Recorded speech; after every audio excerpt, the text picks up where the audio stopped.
Are we live? Is it the last Lord of the Rings stream? I think it is. It's the Grey Havens today, fam. We're getting on that big old boat today, fam. Or at least getting up right up onto the boat. How is everyone? Hello. Thank you for being here.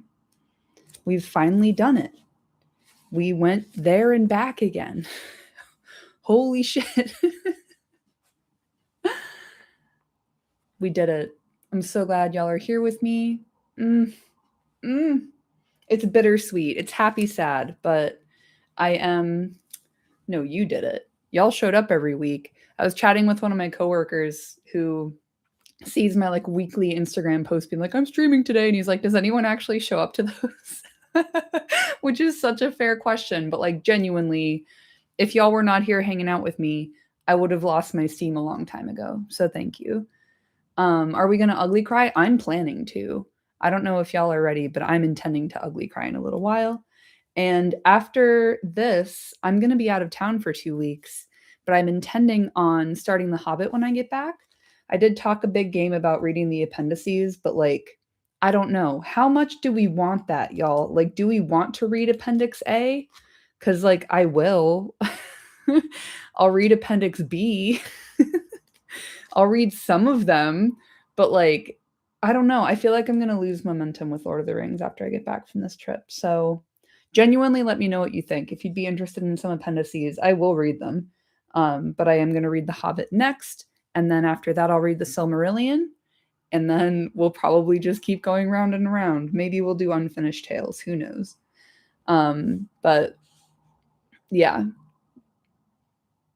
The plan is kind of reading and I mean, yeah, I didn't hello. Hi everyone. I didn't plan ahead. Like I didn't think this through. I also genuinely didn't think that y'all would like show up and hang out with me every week, which is lovely and wonderful. So, because that has happened, I am now scrambling eggs to try and figure out what to do next. And I would like to get through The Hobbit over the summer before doing the Silmarillion as Scottish winter approaches once again. So I think, I don't know, I feel like the Silmarillion is more of like an autumn and winter read, and The Hobbit is more of like a fun romp that we can do over the summer. And I might even read to y'all in the later evenings because it's a bedtime story. So we'll see how on theme we want to be. But anyway, I'm going to get going with the very last chapter of the very last book of Lord of the Rings. It's Return of the King. We're in book 6, chapter 9.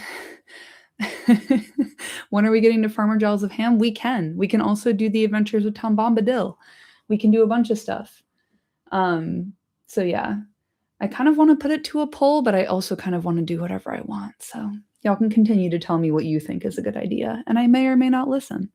But for now, let's read chapter 9 of book 6, The Grey Havens. Last time on the Shire, we did the scouring, so we're still figuring that out. The clearing up certainly needed a lot of work, but it took less time than Sam had feared. The day after the battle, Frodo rode to Mickle Delving and released the prisoners from the lockholes. One of the first that they found was poor Fredegar Bolger, fatty no longer. He'd been taken when the ruffians smoked out a band of rebels that he led from their hidings up in the Brockenbors by the hills of Skerry. You would have done better to come with us after all, poor old Fredegar, said Pippin as they carried him out, too weak to walk. He opened an eye and tried gallantly to smile. Who's this young giant with the loud voice? He whispered. Not little Pippin. What's your size and hats now? Then there was Lobelia. Poor thing, she looked very old and thin when they rescued her from a dark and narrow cell.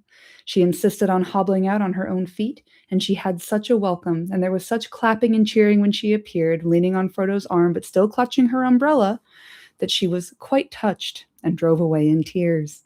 She had never in her life been popular before. Fuck, dude. But she was crushed by the news of Lotho's murder, and she would not return to Bag End.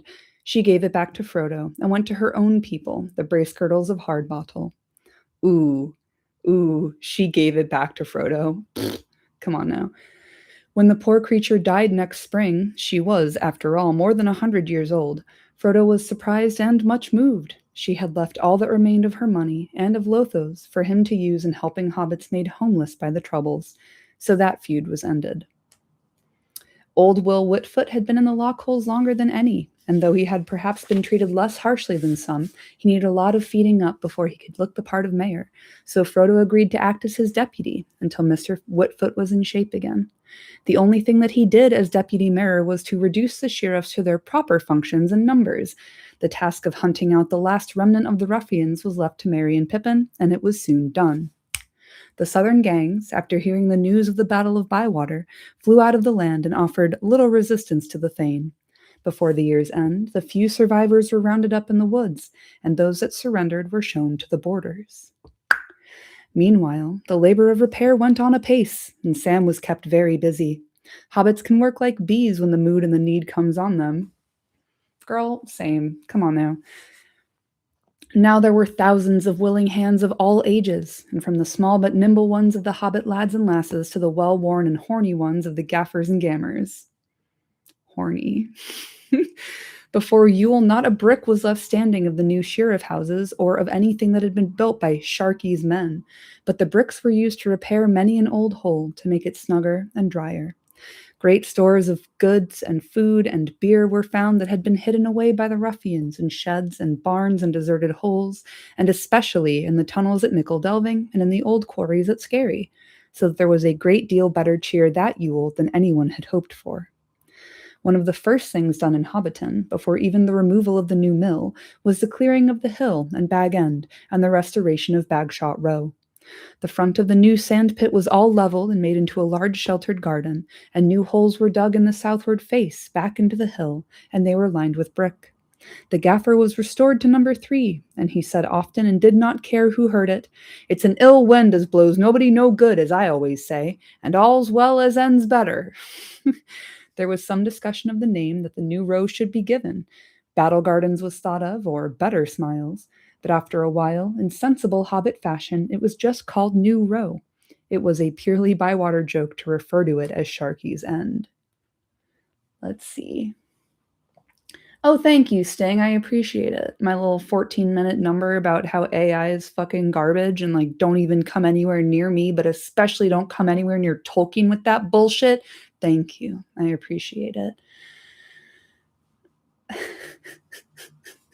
Love the thought of Fredegar as Shire Fenian. Yeah, really good. Oh, you know I had to do it to him. Come on now. Also, where I live, there is a road called New Row, and I think about it all the time. Every time I drive down New Row, I'm like, it's Sharky's End, though. The trees were the worst loss and damage, for at Sharky's bidding they had been cut down recklessly far and wide over the Shire, and Sam grieved over this more than anything else. For one thing, this hurt would take long to heal, and only his great-grandchildren, he thought, would see the Shire as it ought to be. Then, suddenly, one day, for he had been too busy for weeks to give a thought to his adventures, he remembered the gift of Galadriel. He brought the box out and showed it to the other travelers, for so they were now called by everyone, and asked their advice. "I wondered when you would think of it," said Frodo. "Open it." Inside it was filled with a gray dust, soft and fine, in the middle of which was a seed, like a small nut with a silver shale. "What can I do with this?" said Sam. "Throw it in the air on a breezy day and let it do its work," said Pippin. "On what?" said Sam. "Choose one spot as a nursery and see what happens to the plants there," said Merry. "But I'm sure the lady would not like me to keep it all for my own garden, now so many folk have suffered," said Sam. "Use all the wits and knowledge that you have of your own, Sam," said Frodo, "and then use the gift to help your work and better it, and use it sparingly.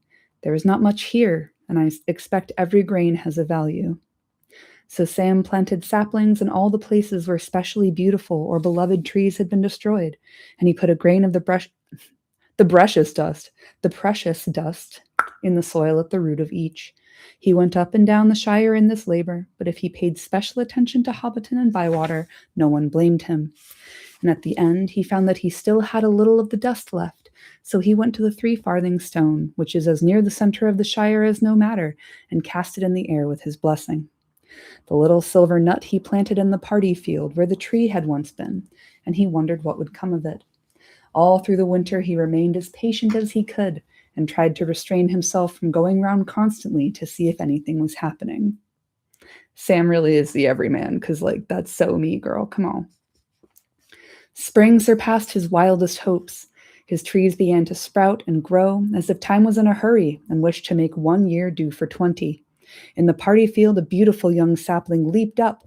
It had silver bark and long leaves and burst into golden flowers in April.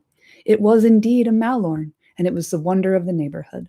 In after years, as it grew in grace and beauty, it was known far and wide, and people would come long journeys to see it, the only malorn west of the mountains and east of the sea, and one of the finest in the world.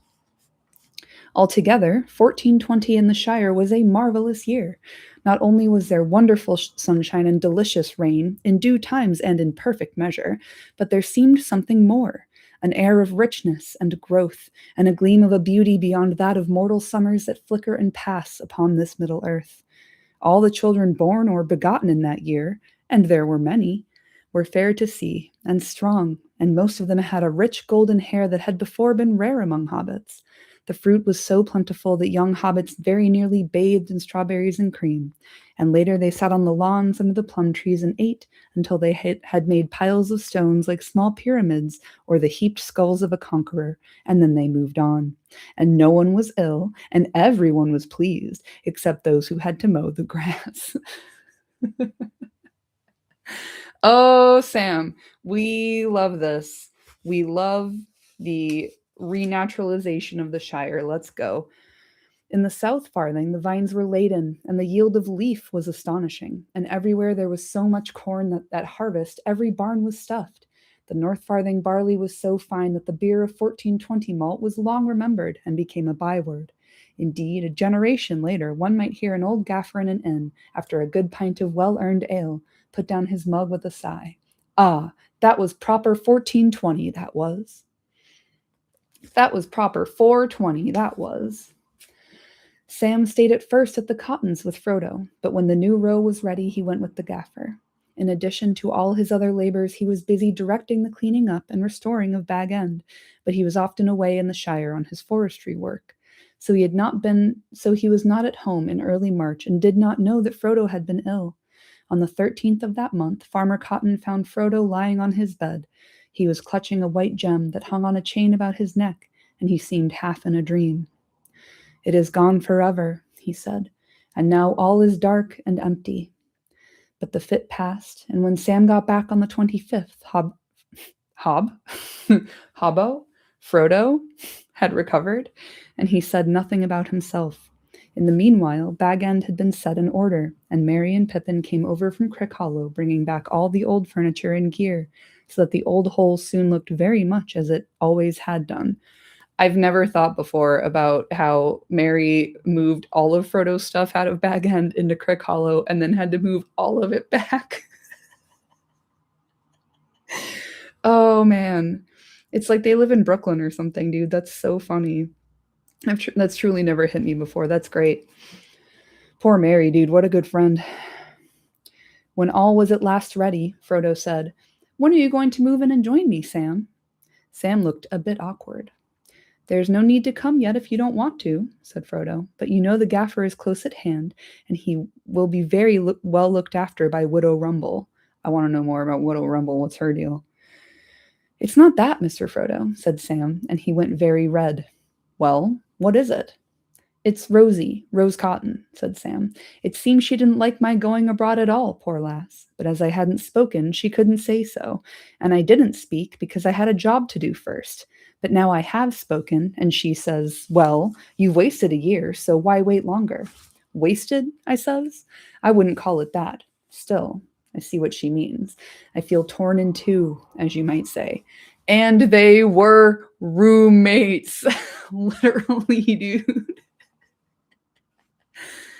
Is it just me, or are the gaffer and Widow Rumble? Straight up, the gaffer went to Frodo and was like, "You got to get Sam out of my house, dude. Like, you got to invite him to move in with you because me and Widow are trying to make the bed rumble." Damn, everybody's trying to fuck. Everybody. The lads and lasses, and there were many. Or how do they phrase it? Yeah, all the children born or begotten in that year, and there were many. Everybody's fucking in the Shire in the year 1420, fam. Oof. I feel torn in two, as you might say, says Sam. I see, said Frodo. You want to get married, and yet you want to live with me in Bag End too? But, my dear Sam, how easy. It's called a polycule. I'm polyamorous, and so are you. Come and live with me, with your wife, in my home. Get married as soon as you can, and then move in with Rosie. There's room enough in Bag End for as big a family as you could wish for. And Sam heard that and took it personally and took it as a challenge. Yeah, Widow Rumble be rumbling, Middle Earth baby boomers, token asexual Frodo, confirmed bachelor. Yeah, dude, I love it. And I'm absolutely not editorializing. Everything I just said is canon. And so it was settled. Sam Gamgee married Rose Cotton in the spring of 1420, which was also famous for its weddings, and they came and lived at Bag End. And if Sam thought himself lucky, Frodo knew that he was more lucky himself, for there was not a hobbit in the Shire that was looked after with such care. When the labors of repair had all been planned and set going, he took to a quiet life, writing a great deal and going through all his notes. He resigned the office of deputy mayor at the Free Fair that midsummer, and dear old Will Whitfoot had another 7 years of presiding at banquets. Merry and Pippin lived together for some time at Crickhollow, and there was much coming and going between Buckland and Bag End. The two young travelers cut a great dash in the Shire with their songs and their tales and their finery and their wonderful parties. Wonderful. Lordly, folk called them, meaning nothing but good, for it warmed all hearts to see them go riding by with their mail shirts so bright and their shields so splendid, laughing and singing songs afar away. And if they were now large and magnificent, they were unchanged otherwise, unless they were indeed more fair-spoken and more jovial and full of merriment than ever before. Frodo and Sam, however, went back to ordinary attire, except that when there was need, they both wore long gray cloaks, finely woven and clasped at the throat with beautiful brooches, and Mr. Frodo wore always a white jewel on a chain that he often would finger. All things now went well, with hope always of becoming still better, and Sam was as busy and as full of delight as even a hobbit could wish. Nothing for him marred that whole year, except for some vague anxiety about his master. Frodo dropped quietly out of all the doings of the Shire, and Sam was pained to notice how little honor he had in his own country. Few people knew or wanted to know about his deeds and adventures. Their admiration and respect were given mostly to Mr. Meriadoc and Mr. Peregrine, and, if Sam had known it, to himself. Also in the autumn there appeared a shadow of old troubles. One evening, Sam came into the study and found his master looking very strange. He was very pale, and his eyes seemed to see things far away. "What's the matter, Mr. Frodo?" said Sam. "I am wounded," he answered. "Wounded. It will never really heal." But then he got up, and the turn seemed to pass, and he was quite himself the next day. It was not until afterwards that Sam recalled that the date was October the 6th. 2 years before, on that day, it was dark in the dell under Weathertop. Marks. Looked after with such care, aka being in the middle of the sandwich.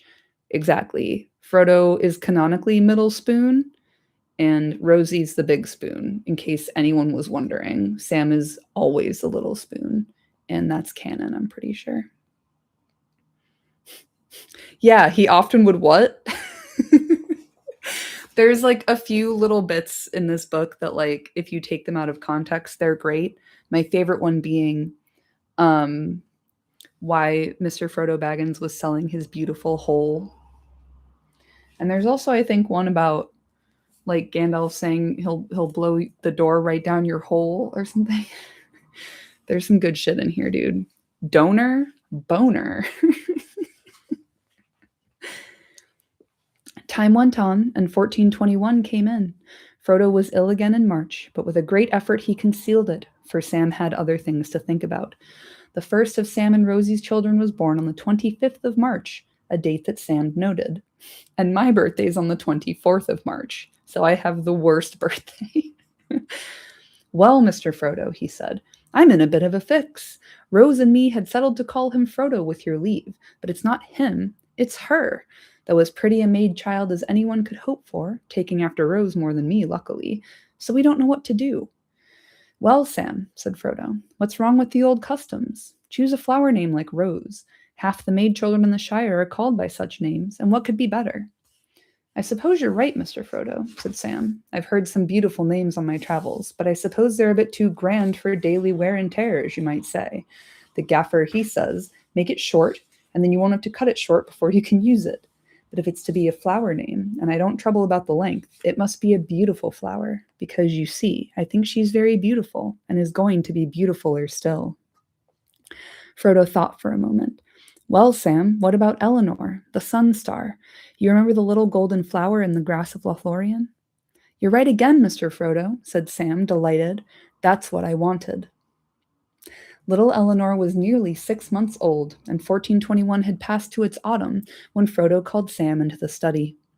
It will be Bilbo's birthday on Thursday, Sam, he said, and he will pass the old Took. He will be 131.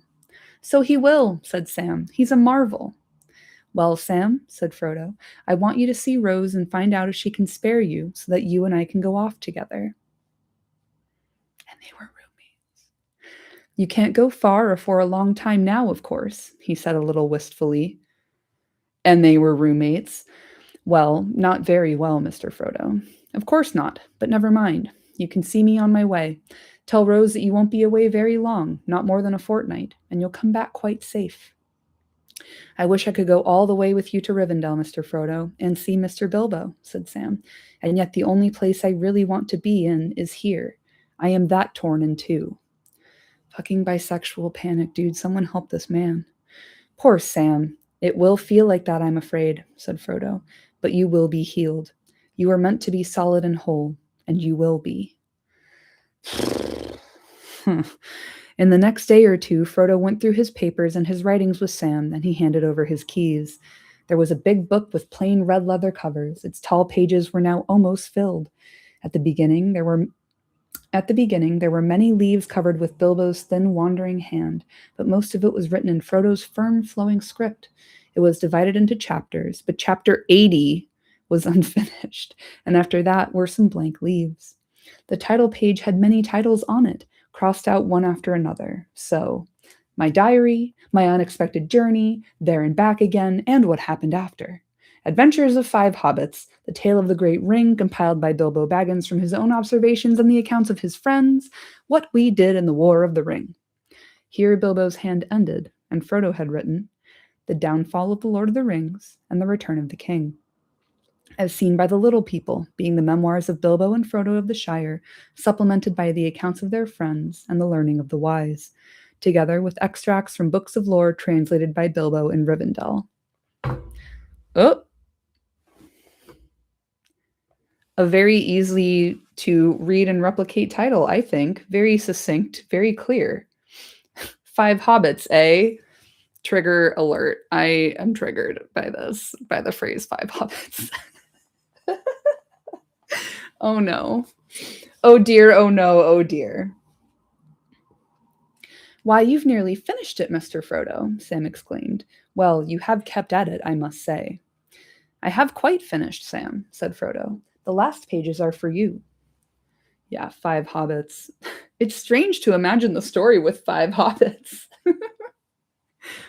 On September the 21st, they set out together, Frodo on the pony that had borne him all the way from Minas Tirith and was now called Strider, and Sam on his beloved Bill. It was a fair golden morning, and Sam did not ask where they were going. He thought he could guess. They took the stock road over the hills and went towards the woody end, and they let their ponies walk at their leisure.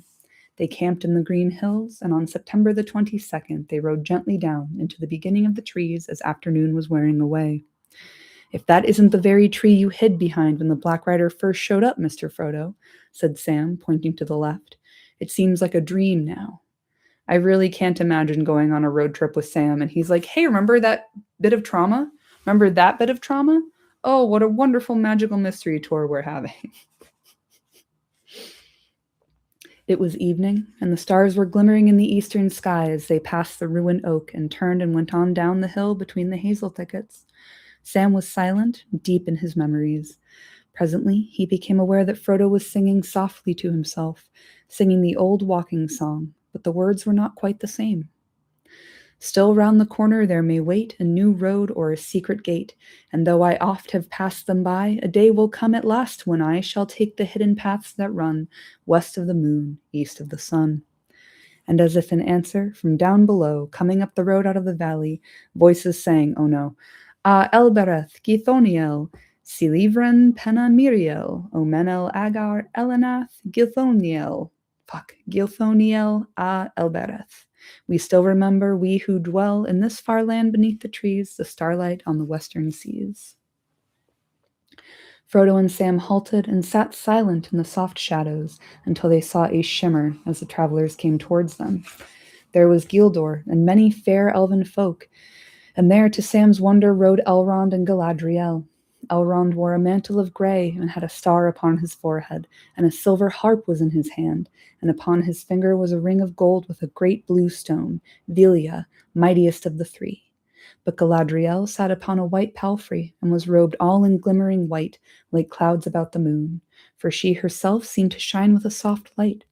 On her finger was Nenya, the ring rod of Mithril, that bore a single white stone flickering like a frosty star. Riding slowly behind on a small gray pony, and seeming to nod in his sleep, was Bilbo himself. Elrond greeted them gravely and graciously, and Galadriel smiled upon them. Well, Master Samwise, she said, I hear and see that you have used my gift well. The Shire shall now be more than ever blessed and beloved. The Shire shall now be more than ever blessed and beloved. Sam bowed, but found nothing to say. He had forgotten how beautiful the lady was. Yeah, but Gimli didn't. Then Bilbo woke up and opened his eyes. Hello, Frodo, he said. Well, I've passed the old Took today, so that's settled, and now I think I'm quite ready to go on another journey. Are you coming? Yes, I am coming, said Frodo. The ring-bearers should go together. Where are you going, master? Cried Sam, though at last he understood what was happening. To the Havens, Sam, said Frodo. And I can't come? No, Sam, not yet anyway, not further than the Havens, though you too were a ring-bearer, if only for a little while. Your time may come. Don't be too sad, Sam. You cannot be always torn in two. You will have to be one and whole for many years. You have so much to enjoy and to be and to do. But, said Sam, and tears started in his eyes, I thought you were going to enjoy the Shire too, for years and years, after all you've done. So I thought too once, but I've been too deeply hurt, Sam. I tried to save the Shire, and it has been saved, but not for me. It must often be so, Sam, when things are in danger. Someone has to give them up, lose them, so that others may keep them. But you are my heir. All that I had and might have had, I leave to you. And also you have Rose and Eleanor, and Frodo lad will come, and Rosie lass, and Mary, and Goldilocks, and Pippin, and perhaps more that I cannot see. Your hands and your wits will be needed everywhere. You will be the mayor, of course, as long as you want to be, and the most famous gardener in history. And you will read things out of the Red Book and keep alive the memory of the age that is gone, so that people will remember the great danger and so love their beloved land all the more. And that will keep you as busy and as happy as anyone can be, as long as your part of the story goes on. Come now, ride with me. All right, 1 second. My dog is trapped in the other room. Give me a sec.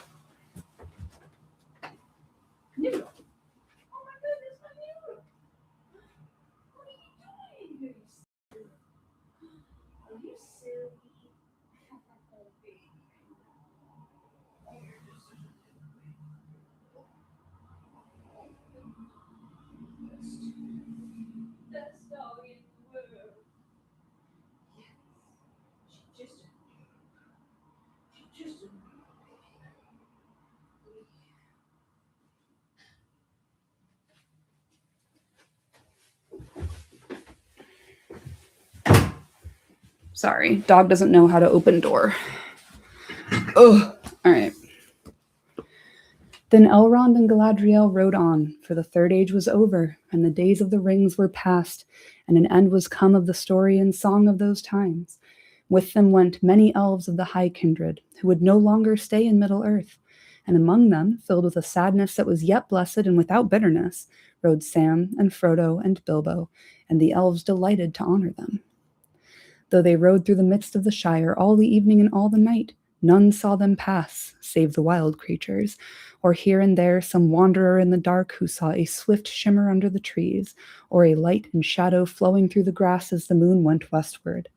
And when they'd passed from the Shire, going about the south skirts of the White Downs, they came to the Far Downs, and to the towers, and looked on the distant sea. And so they rode down at last to Mithlond, to the grey havens in the long firth of Lune. As they came to the gates, Círdan the shipwright came forth to meet them. Very tall he was, and his beard was long, and he was grey and old, save that his eyes were keen as stars, and he looked at them and bowed, and said, "All is now ready." Then Círdan led them to the havens, and there was a white ship lying, and upon the quay beside a great grey horse stood a figure robed all in white awaiting them. As he turned and came towards them, Frodo saw that Gandalf now wore openly on his hand the third ring, Narya the Great, and the stone upon it was red as fire. Then those who were to go were glad, for they knew that Gandalf also would take ship with them. But Sam was now sorrowful at heart, and it seemed to him that the parting would be bitter. More grievous still would be the long road home alone. But even as they stood there, and the elves were going aboard, and all was being made ready to depart, up rode Merry and Pippin in great haste, and amid his tears, Pippin laughed. "You tried to give us the slip once before and failed, Frodo," he said. "This time you've nearly succeeded, but you failed again. It was not Sam, though, that gave you away this time, but Gandalf himself." Fucking Gandalf, dude. I fucking love my boy. I fucking love my boy, dude. Fuck yes, Gandalf. Getting the fucking band back together for one more show. I love him. "Yes," said Gandalf, "for it will be better to ride back 3 together than 1 alone. Well, here at last, dear friends, on the shores of the sea comes the end of our fellowship in Middle-earth. Go in peace. I will not say do not weep, for not all tears are an evil." Then Frodo kissed Merry and Pippin, and last of all Sam, and went aboard, and the sails were drawn up, and the wind blew, and slowly the ship slipped away down the long grey firth, and the light of the glass of Galadriel that Frodo bore glimmered and was lost. And the ship went out into the high sea, and passed on into the west, until at last on a night of rain, Frodo smelled a sweet fragrance on the air, and heard the sound of singing that came over the water.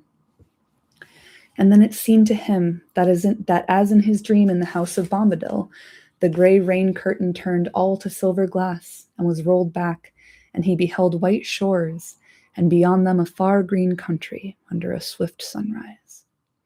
But to Sam the evening deepened to a darkness as he stood at the haven, and as he looked at the grey sea he saw only a shadow on the waters that was soon lost in the west. There still he stood far into the night, hearing only the sigh and murmur of the waves on the shores of Middle-earth, and the sound of them sank deep into his heart. Beside him stood Merry and Pippin, and they were silent. At last the 3 companions turned away, and never again looking back they rode slowly away homewards, and they spoke no word to one another until they came back to the Shire, but each had great comfort in his friends on the long grey road.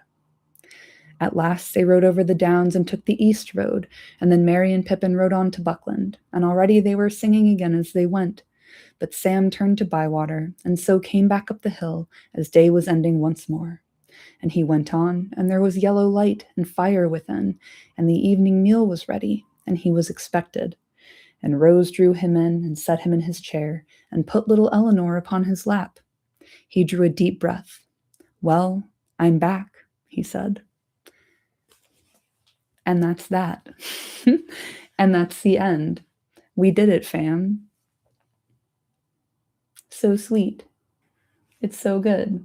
I do love that Gandalf was like, we can't have Sam riding back by himself. He'll be a mess. He'll be crying, screaming, throwing up. We got to send the boys out there to keep him company. I love it. Yeah, boom, roasted, done. So brisk. Like, it's like a 5-page chapter, the last one. And it's also crazy that it's like chapter 9. Like we didn't get a chapter 10 in this one. You know, Tolkien was hating that. But yeah, the We Are So Back ending, the way that, again, none of the hobbits die in the Shire. Like eventually Sam, let's fucking read a little bit of the Tale of Years appendix here. Let's see this. Yeah, in 1482, so 61 years after this, death of Mistress Rose, wife of Master Samwise on Mid-Year's Day. On September 22nd, Master Samwise rides out from Bag End. He comes to the Tower Hills and is last seen by Eleanor, to whom he gives the red book afterwards kept by the Fairbairns. Among them, in the tradition is handed down from Eleanor that Samwise passed the towers and went to the Grey Havens and passed over the sea, last of the ring bearers. Yeah, so true, Stang. The appendices are chapter 10. You're so right. But yeah, very poignant ending. And Sam eventually goes to the Grey Havens as well and passes over the sea. And then Merry and Pippin die in Gondor. They bring a copy of the Red Book with them to Gondor, and then they die there. And then after King Elessar, aka Aragorn, dies, Merry and Pippin are laid next to him, so they're best friends forever. Literally, they were roommates. So that's that. We did it. We're done. As I mentioned, I'm away next week and the week following.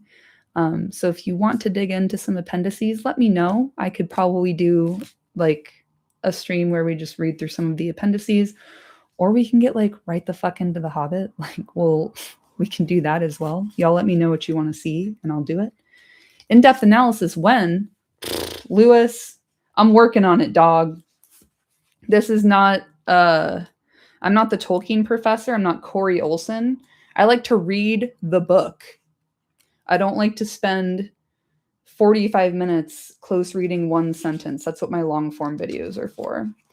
But yeah, I mean, the theme of Frodo being obsessed with boats and ships and how most hobbits don't see the sea, but they know that it's beyond the White Towers. I actually kind of have like a White Towers themed tattoo on my leg with Nienna, the Morning Lady. But yeah, I mean,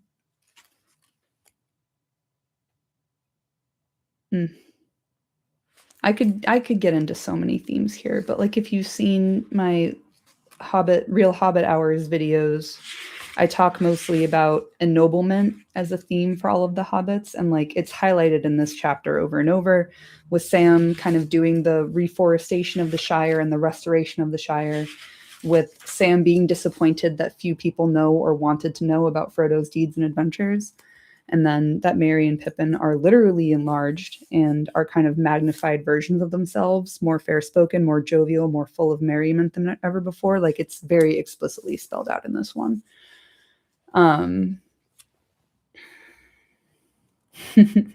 Either is fine by me. Oh, but I could be.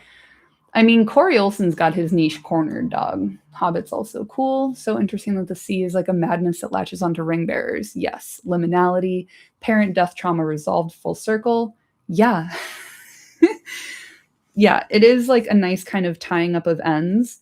And also, I could find the epilogue chapter that Tolkien wrote that feels like fanfic. Like it feels like fanfic of his own work, where there's like some dialogue from Sam's children and stuff.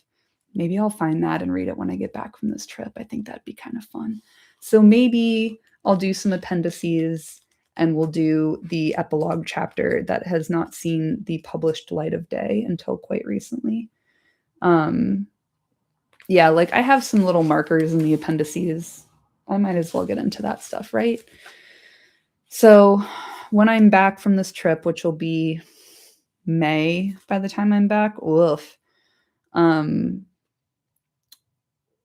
yeah, we'll do a little bit more Lord of the Rings. We'll do appendix stuff, and then I'll get into The Hobbit after that. And we'll spend the summer on The Hobbit, and then we'll do the Silmarillion, which I've only read like 2 or 3 times all the way through. So y'all can get excited to watch me panic in real time as I try to read the Silmarillion on live stream. I think that'll be quite entertaining for everyone except for me. So Thank you guys for joining me. I see some new names in my chat today, and I love to see it. Thank you. If you're here recently because of my AI video, welcome in. I'm so glad you're here. Oh my God. I'm usually not ranting angrily about AI and LLMs. I'm usually ranting pleasantly about mostly Tolkien related things. So thank you for being here, and thank you for joining me. And now I have to go away for 2 weeks, and I'm going to miss y'all. But if you want to get in the Discord, let me know. And yeah, we'll get back into the end of this book when I'm back. And then we'll get into the best little book in the world, The Hobbit. I can't wait. So yeah, love y'all. Thank you so much for doing the entire fucking Lord of the Rings with me. It's been 60 weeks. Can you believe that? We just read The Lord of the Rings in 60 weeks. I think that's a record. I think we did a great job. So have a good day. I'll see you in a couple weeks. Be good. And yeah, we're so back. All right. Bye, kids. Love you.